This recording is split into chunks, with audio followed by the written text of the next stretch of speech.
عطار فیضان عطار فیضان عطار فیضان رضا فیضان رضا چاند منٹ اگر مناسب سمجھے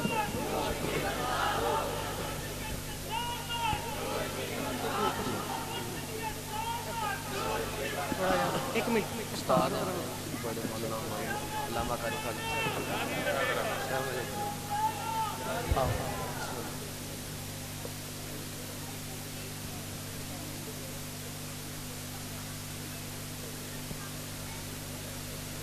بڑے بھائی حافظ بھائی مفتی حبیب اللہ صاحب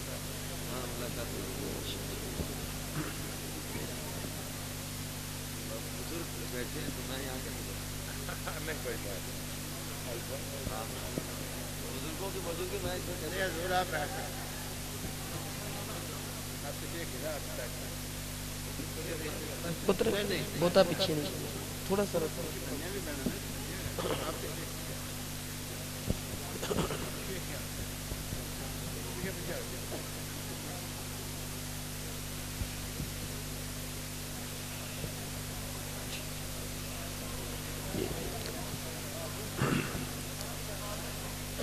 آپ سب حضرات جو اتنی مصروفیات کے باوجود یہاں تشریف لائے، میں آپ سب کا اپنی انتظامیہ کی طرف سے، منتظمین کی طرف سے دل کی اتھاہ گہرائیوں سے شکریہ ادا کرتا ہوں اور دعا گو ہوں کہ اللہ تعالیٰ آپ کو دنیا اور آخرت میں اس کی سعادتیں جو ہیں وہ نصیب فرمائے۔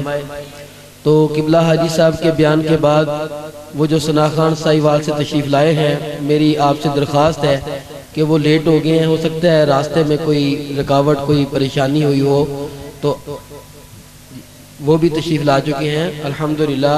تو ان کی نعت شریف اتنی دور سے وہ آئے ہیں، تو آپ ان سے سنیں گے تو پھر آپ ذوق کا بھی اظہار کریں گے، مزید آپ ان کی نعت شریف ضرور سن کے جائیے گا۔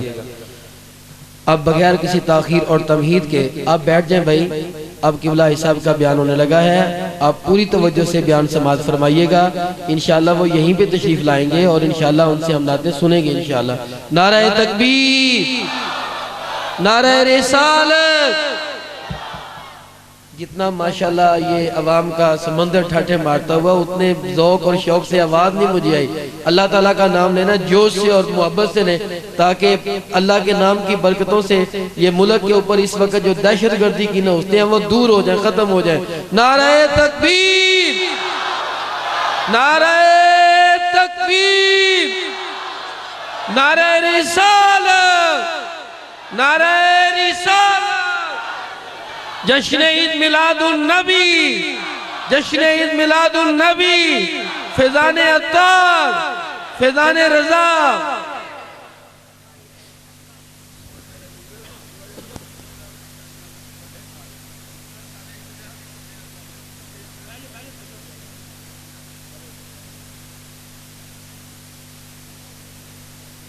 الحمدللہ رب العالمین، والصلاة والسلام على سید المرسلین، اما بعد فاعوذ باللہ من الشیطان الرجیم، بسم اللہ الرحمن الرحیم، الصلاة والسلام علیک یا رسول اللہ وعلى آلك واصحابك يا حبيب الله،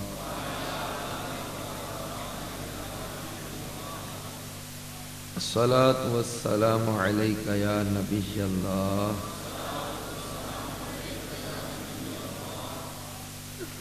وعلى آلك واصحابك يا نور الله،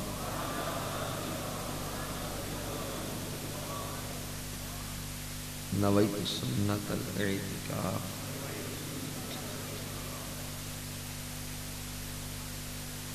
سرکار مدینہ راحت قلب و سینہ، صاحب معطر پسینہ، صلی اللہ تعالی علیہ وآلہ وسلم کا فرمان عالی شان ہے، جو شخص یہ چاہتا ہے کہ اللہ تعالیٰ کی بارگاہ میں پیش ہوتے وقت وہ یعنی اللہ تعالیٰ اس پر راضی ہو تو اسے چاہیے کہ مجھ پر درود کی کثرت کیا کرے. اور ایک روایت کا مفہوم ہے جو روزانہ 500 بار درود پاک پڑھے گا وہ کبھی بھی محتاج نہ ہوگا. صلو علی الحبیب وعلی آلہ وصحبہ وبارک وسلم. میٹھے میٹھے اسلامی بھائیوں، آج ہماری ڈسکا شہر کی اس خوبصورت مدینہ مسجد میں پیارے آقا صلی اللہ تعالی علیہ وسلم کے جشن میلاد کے سلسلے میں اجتماع کا اہتمام ہے. مدینہ مسجد کے امام و خطیب اور انتظامیہ اور نمازی، سارے محلے والے اور تمام شرکاء کو میں دلی مبارکباد پیش کرتا ہوں اپنے کریم آقا صلی اللہ تعالی علیہ وسلم کی ولادت باسعادت کی خوشی میں، اس چراغاں کا، اس اہتمام کا، اس سجاوٹ کا، اس خوشی کے اظہار کا.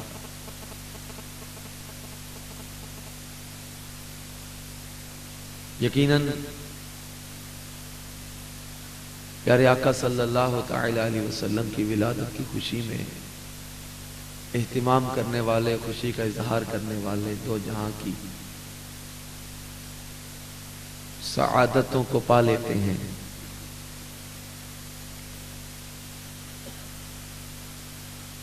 کافی دنوں سے اس پر کوشش تھی کہ مدینہ مسجد میں اجتماع میں حاضری دوں. کئی سال پہلے ایک دفعہ میں حاضر ہوا تھا. اس وقت کا آپ لوگوں کا عشق، محبت، ذوق اب تک ذہن میں ہے.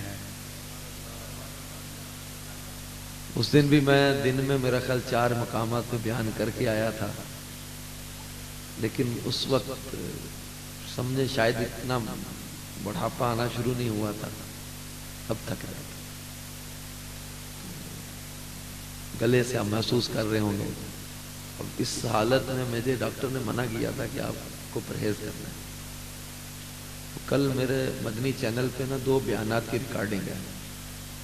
وہاں چینل پہ، یہاں تو آپ لوگ چل جائیں گے نا، مجھے روکیں گے نہیں، جیسی مرضی آواز نہ کرنا. وہ چینل پہ آڈیو والا جو ہے نا، وہ اس کو تھوڑا سا بھی شور جائے نا اندر یا پھٹے آواز تو اس کو پرابلم ہوتی ہے.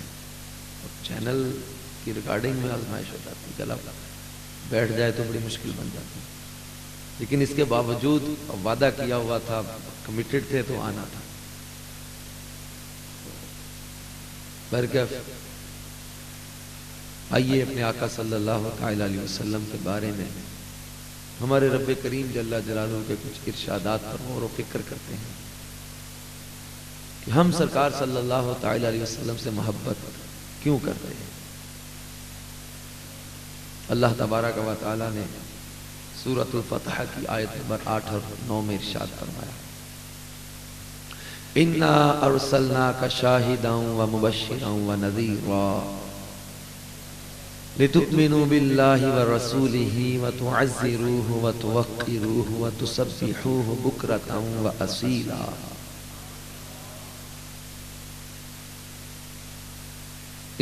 ان دونوں آیات کا ترجمہ میرے سیدی اعلیٰ حضرت امام اہل سنت اپنے شہرائے آفاق ترجمہ قرآن کنز الایمان میں کچھ یوں ترجمہ کرتے ہیں، بے شک ہم نے تمہیں بھیجا حاضر و ناظر اور خوشی اور ڈر سناتا تاکہ اے لوگو تم اللہ اور اس کے رسول پر ایمان لاؤ، وَتُعَزِّرُوهُ وَتُوَقِّرُوهُ اور رسول کی تعظیم و توقیر کرو اور صبح و شام اللہ کی پاکی بولو. اب اس آیت مبارکہ میں اللہ تبارک و تعالی نے اپنے محبوب کی تعظیم و توقیر کا حکم دیا.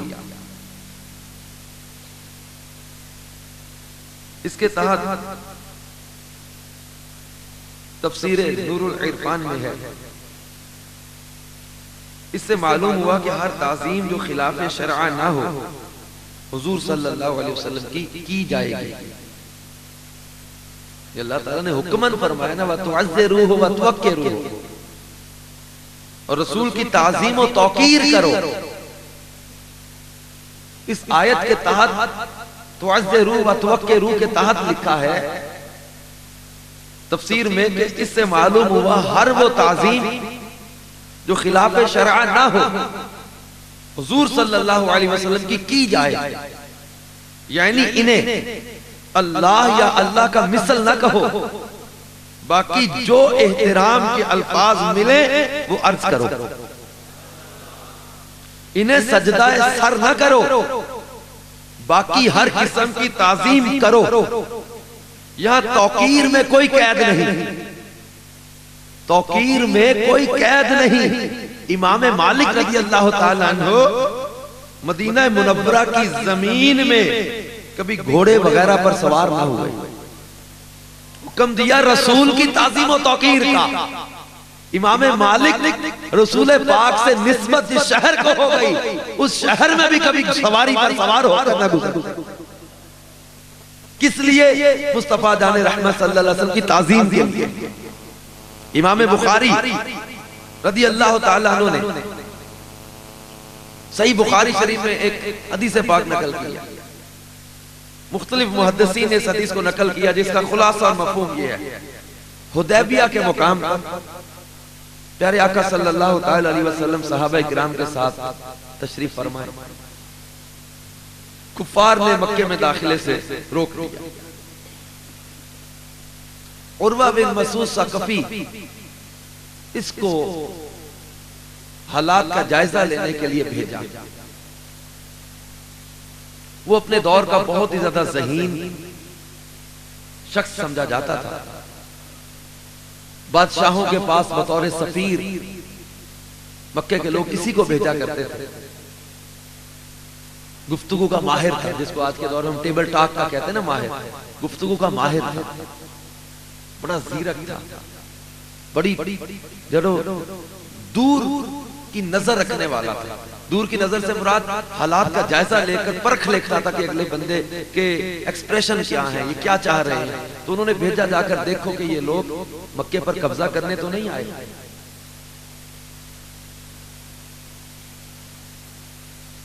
عروہ بن مسعود ثقفی حالات کا جائزہ لینے کے لیے آیا اور جو کچھ اس نے دیکھا وہ جا کر مکے میں بیان کیا. اور یہ وہ شخص ہے جو کفار کی طرف سے سفیر بن کے آیا، مسلمان نہیں ہے. جو اس نے دیکھا، حالات کا جائزہ لیا، اس نے جا کر بیان کرنا شروع کیا. امام بخاری نے وہ الفاظ لکھے اس وقت کے عروہ بن مسعود ثقفی کے الفاظ کہ صحابہ کرام تو بولے ادب و تعظیم میں، لیکن اس کے جملے سنو جو ابھی مسلمان نہیں ہے. اس نے جو دیکھا، جو محسوس کیا، اس نے جا کر بتایا اے مکے کے لوگوں، تم کبھی ان کو شکست نہیں دے سکتے. انہوں نے کہا کیوں؟ کہنے لگا میں نے بڑے بڑے بادشاہوں کے دربار دیکھے، بڑے بڑے بادشاہوں کے درباروں میں ان درباریوں کو بادشاہ کی عزت کرتے بھی دیکھا، لیکن کسی بادشاہ کے درباریوں کو اپنے بادشاہ کا اتنا عزت و احترام کرتے نہیں دیکھا جتنا احترام میں نے محمد صلی اللہ علیہ وسلم کے ساتھیوں کو کرتے دیکھا. اس نے کہا جتنا یہ ادب کرتے ہیں، جتنی یہ تعظیم کرتے ہیں. کہنے لگا جب میں گیا وہاں حدیبیہ کے مقام پر میں نے دیکھا یہ مجمع لگا ہوا ہے، ایسے لگ رہا جیسے کوئی چیز تقسیم ہونے لگی اور یہ جھگڑ پڑے گے، جھگڑا ہو جائے گا. میں نے دل میں سوچا یہ لوگ جو آپس میں کسی چیز پر جھگڑ رہے ہیں ہمارے ساتھ کیا لڑائی کریں گے. میں نے کسی سے پوچھا یہ کیا ہو رہا ہے، تو مجھے بتایا گیا کہ یہ محمد صلی اللہ تعالی علیہ وسلم وضو فرما رہے ہیں. میں نے کہا اگر وہ وضو کر رہے ہیں تو پھر یہ مجمع لگا، یہ لگتا ہے جیسے جھگڑ پڑیں گے، ایک دوسرے سے آگے بڑھ رہے ہیں، یہ ہو کیا رہا ہے؟ کہا ہمارے آقا صلی اللہ علیہ وسلم وضو فرما رہے ہیں اور صحابہ ان کے وضو کے پانی کو زمین پر گرنے نہیں دیتے، اپنے چہروں پر مل رہے ہیں، اپنے چہرے پر ملتے ہیں. اپنے سینے پر ملتے ہیں